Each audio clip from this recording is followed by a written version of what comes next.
On the 15th of September 1916, German soldiers in the French village of Flers would come under attack from the world's first tanks. Impervious to any weapons they had available, they spread panic among the soldiers and broke through their lines. From this moment, new weapons would be needed to combat armoured vehicles, and after some initial attempts, Germany's famous Pak guns would come to be, ultimately scoring as many tank kills during the Second World War as their far more famous tank force. This is the history of some of these under-recognised weapons. In 1925, the German military, the Reichswehr, which was to become the Wehrmacht in 1935, decided they needed a dedicated anti-tank gun. This would be developed by Rheinmetall, beginning production in 1928, under the name of the 3.7cm Panzerabwehrkanone, 264 being delivered to the army in 1932. At this point it had wooden spoked wheels, intended to be pulled by horse. However, in 1934 these were replaced with tyres and a torsion suspension. Then in 1936 the gun would be renamed the 3.7cm Panzerabwehrkanone 36, or as it's almost universally known, the Pak 36, the name having a rather boring English translation of anti-tank gun. The gun had a calibre of 3.7cm and was 45 calibres long. The second number is the length of the barrel divided by the calibre. It came on a small, light and easily concealable carriage, making it easy to move by hand and making it perfect for ambushes as well as mobile usage. It was also fitted with an 8mm thick shield to protect the crew. The gun had a combat weight of 330 kilograms, required a crew of 5, and could fire an armour-piercing Panzergranate 39 round at 760 meters per second, capable of penetrating 36mm of armour at 60 degrees at a range of 500 meters. Costing 5,700 Reichsmarks and requiring 900 man-hours apiece, ultimately more than 14,000 of these guns would be manufactured between 1928 and 1942, forming the backbone of the Panzerjäger arm of the Wehrmacht for the first half of the war. But now to jump back in time. The Pak 36 would see its first action on the nationalist side of the Spanish Civil War, where it would accompany Panzer Is onto the field, used for direct fire infantry support, and in its intended anti-tank role, where it would prove effective against all types of Republican armoured vehicles, including T-26s and BT-5s donated by the Soviets. However, even at this early stage, premonitions of its future would appear, with the guns struggling against the armour of these tanks at long ranges, and the low magnification of the telescopic sights compared with those of their opponents meant that they could potentially be destroyed by enemy tanks outside of their own effective range. Regardless, it would remain the main anti-tank weapon of the Wehrmacht, with 11,200 in service at the start of World War II, where, while again effective against light tanks, it would now come up against heavy armour for the first time, facing tanks like the French Charles B-1 and Somme S-35, as well as the British Matilda. Against these types, the Pak 36 was almost completely impotent, and it was here that it would earn its famous nickname, the Doorknocker, or in German, the Heeres Anklopfgerät, or Panzeranknopfkanone, literally translating to Army door-knocking device and Tank door-knocking cannon. As with these heavier tanks, all it would do was make a noise and let them know you were there. As a result, after the Western Campaign of 1940, they would begin to be slowly phased out for heavier alternatives, although they still made up the absolute bulk of German anti-tank units in 1941. Operation Barbarossa, the invasion of the USSR, would be where the Pak 36 was definitively proven to be obsolescent. Though it would still be effective against the aging T-26s, the BT series, as well as various other Soviet light tanks that made up more than 90% of the Soviet tank force in June 1941, modern Soviet medium and heavy tanks such as the KV series and T-34 were practically invulnerable to the gun, except from behind or perhaps the side and at point-blank range. There were many cases of Soviet tanks simply driving over Pak 36s to destroy them. With their effectiveness now severely limited, and production of heavier AT guns rapidly increasing, the Pak 36 would be gradually withdrawn from German service. Yet the Pak 36 would have one last hurrah, with the development of the Stielgranate 41, essentially an enormous rifle grenade fired with a blank 3.7cm cartridge. This had a shaped charge warhead, capable of penetrating 180mm of armour, more than sufficient against any tank of the war. However, it was not as accurate, nor as long range, with an effective range of only 300 meters, making it very dangerous for the crew, exacerbated even more by the fact that the loader had to stand out of cover to load it onto the front of the barrel. The Pak 36 would, with this upgrade, see continued use with light troops such as the Fallschirmjägers, as well as on less active parts of the front line for some time. Some would also be mounted to half-tracks, and some of the carriages were reused for other newer weapons such as the Nebelwerfers 41 and 42. The Pak 36 would also see extensive foreign service, most notably seeing service in the Chinese, Finnish, Hungarian, Romanian and Swedish armies, with copies and derivative weapons being used by many other countries, such as in the Soviet Union, the US and Japan.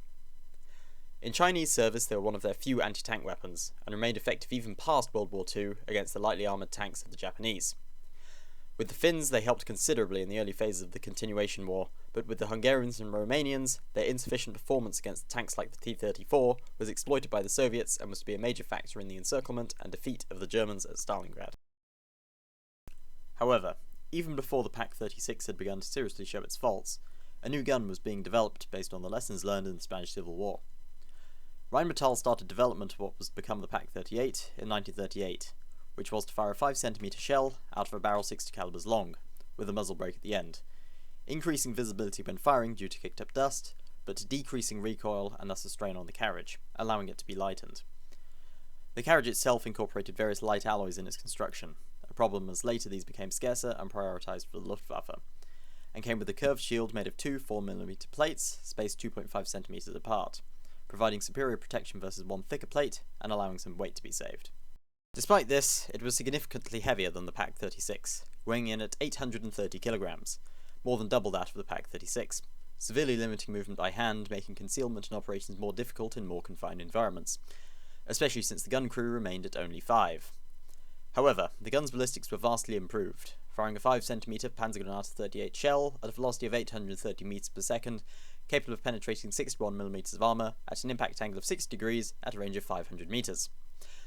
The gun cost around 10,600 Reichsmarks and needed 1,800 man-hours of work to build, ultimately leading to a total production of 9,568 guns. The first examples would be delivered to the Wehrmacht in the latter half of 1940, just missing out on the Battle of France, and by the start of June 1941, 1,047 guns were in service, in time for the start of the invasion of the USSR. While the Pak-36 proved woefully insufficient against the new Soviet types, the Pak-38 was capable of penetrating the frontal armour of the T-34, though only at dangerously close ranges, requiring special Panzerabwehrkanone 40 ammunition made of the scarce resource of tungsten to do so at more regular distances, or to penetrate the frontal armour of the KV heavies. From 1943 onwards, the gun would begin being phased out due to a shortage of tungsten for this ammunition, with the plan being to replace them with newer, larger guns, though the demand for anti-tank capabilities meant they never wholly left service, remaining in use until the end of the war. However, the carriage developed for it would be used for other guns, such as the Pak-38-97, an attempted stopgap 7.5cm anti-tank gun made from captured French artillery. Germany would export some of these guns to Finland and to Romania, with them remaining in use in Romania until the mid-1950s. In 1939, early reports had filtered through to the Wehrmacht via technological collaboration arranged by the Molotov-Ribbentrop Pact of heavily armoured Soviet tanks, the impact of which of course we've already covered, and this information led to another development program for a larger anti-tank gun. This was to become the Pak-40, once again a much larger gun, firing a 7.5cm shell out of a 46 caliber barrel, with a large muzzle brake. The carriage was very large, with a shield of similar design to that of the Pak-38, but angular instead of curved in order to simplify production, and due to the aforementioned material shortages, the carriage was to be of all-steel construction, resulting in a combat weight of 1.4 tons, and consequently the gun was practically impossible for its crew to move meaningfully by hand, and so required a tractor to bring it into position. This would contribute to a high loss rate as it was difficult to conceal the gun and to retreat if threatened. However, the gun's performance more than made up for any shortcomings. The 7.5cm Panzerabwehrkanone 39 round, with a muzzle velocity of 790 meters per second, faster than any other German 7.5cm gun except that on the Panther, could penetrate 106mm of armour at 60 degrees at a range of 500 meters, more than enough to knock out almost any Allied or Soviet tank of the war, even at long range. The cost-saving and simplification measures proved effective, with the Pak-40 being only slightly more expensive to build than the Pak-38, with a cost of 12,000 Reichsmarks and requiring 2,200 man-hours to build.